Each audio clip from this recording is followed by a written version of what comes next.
Oi gente, bom dia. Hoje 22 de dezembro, estamos trabalhando, o escritório está fechado, a gente está trabalhando interno, fazendo alguns prazos que ficaram pendentes.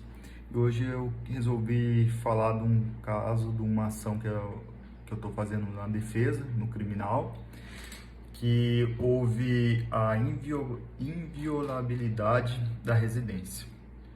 É uma acusação de tráfico, tráfico simples, artigo 33 caput, onde os policiais adentraram a residência sem ser franqueada a entrada, sem mandado judicial, sem justa causa. O que a gente tem que fazer nisso? O advogado, é o trabalho do advogado. Na defesa, o advogado já tem que arguir a preliminar da renúncia, rejeição da peça acusatória do Ministério Público. Dificilmente o juiz já aceitou, ele vai reanalisar e ele vai aceitar. Mas é importante já ir pré-questionando a matéria para chegar ao STJ, ao STF. Então, desde o início já é importante que já possa ser arguido na defesa que houve a inviolabilidade da residência, houve uma prova, foi colhida a prova ilícita. Essa a gente tem a teoria do fruto envenenado, a teoria da árvore envenenada. O que quer dizer essa teoria? Podem pesquisar no Google, e diversos outros doutrinadores vão estar falando sobre isso. A árvore envenenada, se ela está envenenada, o fruto é envenenado. Então, se a autoridade policial fez uma prova ilícita, o que eles chegaram, a conclusão do delito que eles chegaram, está envenenado também. O que quer dizer isso? O policial entrou sem autorização, sem ser franqueado. Tem o artigo 5º, inciso 11 da Constituição Federal. A casa é asilo inviolável. Ninguém pode adentrar sem consentimento ou determinação geral ou por uma ordem ou sem uma ordem judicial. Uma ordem judicial é possível adentrar, né? Um mandado, uma ação cautelar de busca e apreensão. Os policiais ou quem estiver fazendo a diligência pode adentrar a residência ou com o consentimento dos residentes, dos acusados ou de quem é o proprietário da residência, pode franquear a autoridade. No meu caso, as partes, eles não franquearam, eles estavam dentro da residência e os policiais alegaram, eles estavam fazendo uma outra diligência, eles alegaram que ao virem, eles encontraram a minha cliente e o marido e que eles apresentaram nervosismo, desacataram a ordem policial e correram para a residência. Então os policiais alegaram que, de acordo com esse desacato, eles entraram à residência. Então, o que a peça acusatória fala? Que, como houve um desacato, os policiais adentraram. E os policiais, é comum os policiais falarem isso, que haviam diversas denúncias anônimas. De ali era conhecido como ponto de tráfico. E eu questionando os policiais, foram 3 policiais que entraram, 2 que foram arrolados na acusação, eram policiais de outra cidade que estava em diligência em outro ato. Então, aí eu questionava, mas como vocês sabem que tinha essas denúncias? Que tinha o outro policial, mas o policial não foi arrolado, né? Como testemunha, não sei o motivo do Ministério Público não ter arrolado mesmo. Então, o que aconteceu? Recentemente, saiu uma decisão do STJ que fala que para que seja lícita essa prova de adentrar a residência sem o consentimento da parte, sem um mandado, as denúncias anônimas, as alegações que os policiais dão de denúncias anônimas, por si só não são suficientes. Então, assim, é difícil provar? Porque os policiais já fazem instruções, têm depoimentos diversos. Praticamente toda semana o policial tem uma audiência, ele tem que elaborar um boletim de ocorrência. Então, ele sempre já vai trazer requisitos para o Ministério Público fortalecer a acusação e conseguir uma condenação. Então a gente tem que rebater os policiais, achar os pontos controvertidos, vai analisar a fase do inquérito policial e na audiência, e a gente tem que tentar, assim, na defesa e fazer o recurso também, porque os policiais alegam isso, tem jurisprudência para ambas as partes, para o Ministério Público e para a defesa, né, falando que foi lícita, que foi ilícita. Teve um do ministro do STJ aqui que eu usei a jurisprudência, o ministro Reinaldo Soares da Fonseca, da 5ª turma do STJ. Ele saiu uma decisão do HC 608-558 do Rio de Janeiro.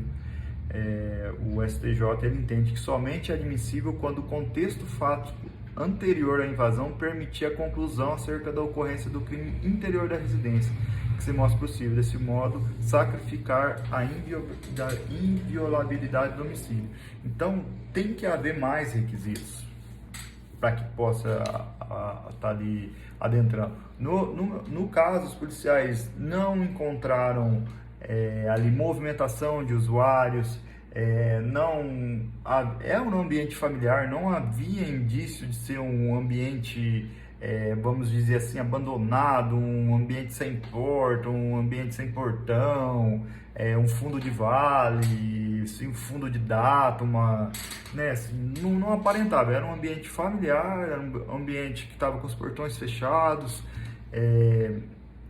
existiam outros moradores, o pai da minha cliente estava lá, existia o filho da minha cliente, então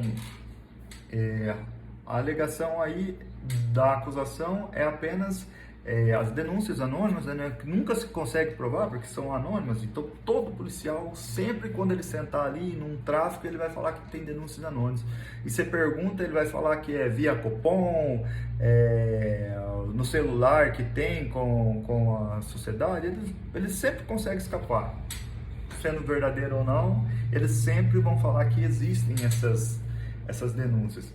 Então essa decisão tem uma outra decisão recente agora de dezembro também do STJ, que só as ligações anônimas não são suficientes. No meu caso, a gente conseguiu levar testemunhas que provaram, uma testemunha provou que ela estava na residência, que eles estavam lá, dando divergência no depoimento dos policiais. O juiz condenou, teve uma condenação sim, e a gente está recorrendo para o tribunal.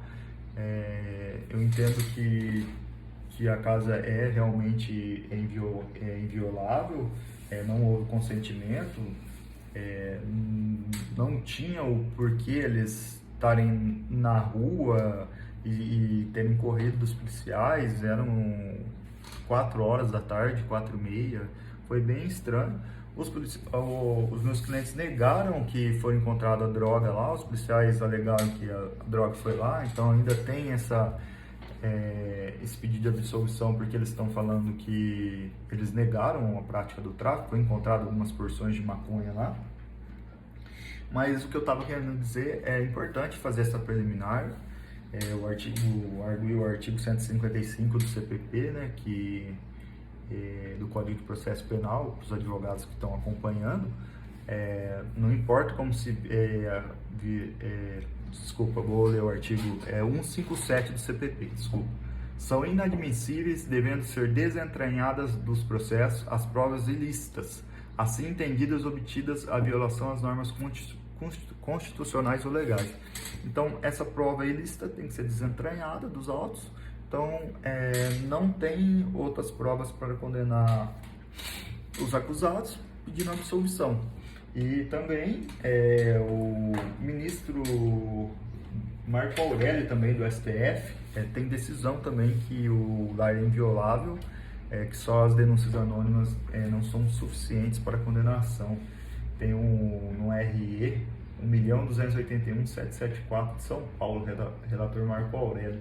Importante dar uma lida nisso aí. Tem esse outro do STJ, um HC 611.918, no RESP 1.886.985.